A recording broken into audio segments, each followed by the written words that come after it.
राजा, बाज और नीति की उड़ान। कहते हैं किस्मत बंद पिंजरे में भी उड़ान ढूंढ ही लेती है। पुराने समय की बात है। एक महान राजा था, वीर, बुद्धिमान और दयालु। उसके पास एक अनमोल बाज था जो हर युद्ध में उसके साथ जाता था। वो बाज न सिर्फ तेज उड़ान भरता था बल्कि शत्रु के ऊपर से देखकर राजा को खतरे की सूचना भी देता था। राजा उसे बहुत प्यार करता था। एक दिन महल में नया सेनापति आया। वो भीतर ही भीतर सोचने लगा, अगर राजा का इतना भरोसा इस बाज पर है तो मेरा क्या महत्व रहेगा। ईर्ष्या जागी और उसने एक चाल चली। सेनापति ने राजा से कहा, महाराज, मैंने सुना है यह बाज अब बूढ़ा हो गया है। युद्ध में अगर यह चूक गया तो खतरा हो सकता है। मैं नया बाज लाता हूँ। राजा ने कहा, नहीं, यह मेरे साथ कई युद्ध जीत चुका है, मैं इसे नहीं छोड़ सकता। लेकिन सेनापति लगातार राजा के मन में शक का बीज बोता रहा। धीरे धीरे राजा ने सोचना शुरू कर दिया कि शायद सच में यह अब बूढ़ा हो गया है। एक दिन सेनापति ने छल से बाज के पैर में जहर का हल्का लेप लगा दिया ताकि जब वह उड़ान भरे तो गिर पड़े।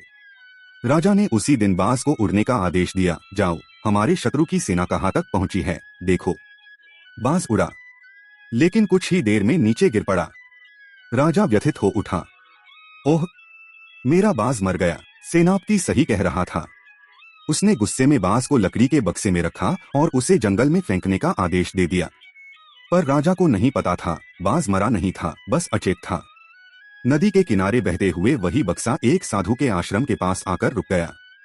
साधु ने उसे खोला, बाज को देखा और अपनी औषधि से उसका इलाज किया। कुछ ही दिनों में बाज फिर से उड़ने लायक हो गया।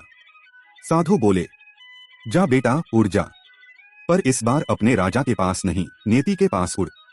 बाज उड़ गया सीधा युद्ध भूमि की ओर। वहां राजा की सेना शत्रु के जाल में फंस चुकी थी। बाज ने ऊपर से आकर सेनापति की आंखों पर वार किया। सेनापति गिर पड़ा और राजा की जान बच गई। युद्ध जीतने के बाद राजा को सारा सच पता चला, सेनापति का छल और बाज की वफादारी। राजा रो पड़ा। मैंने शक किया अपने सच्चे साथी पर और भरोसा किया छल करने वाले पर। राजा ने उस बाज के लिए सोने का मढ़ा हुआ आसन बनवाया और कहा, अब से इस दरबार में जो भी आए पहले इसे प्रणाम करेगा, क्योंकि इसने मुझे सिखाया है कि नियति कभी बेईमान नहीं होती। जो दिल से सच्चा है उसकी तकदीर कोई छल नहीं बदल सकता, और जो दूसरों के भाग्य से खेलता है उसका अंत उसी भाग्य की मार से होता है। कभी कभी किस्मत गिरकर भी उड़ जाती है और चालाक लोग उड़कर भी गिर जाते हैं।